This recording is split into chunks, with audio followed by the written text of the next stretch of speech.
Hello everyone, welcome back to the channel. In this video, I'm going to walk you through an easy step-by-step guide on how to import MetaMask wallet using the seed phrase.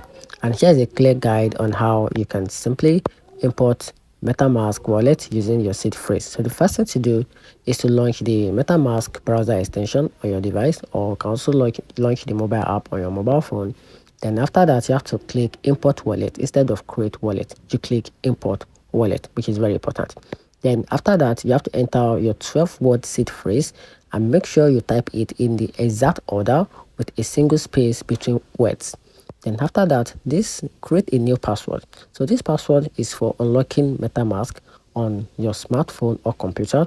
It's different from your seed phrase. So once that is done, click import and you are in.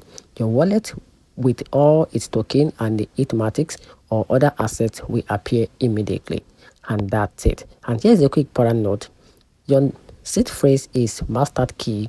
Keep it safely, backup, and private.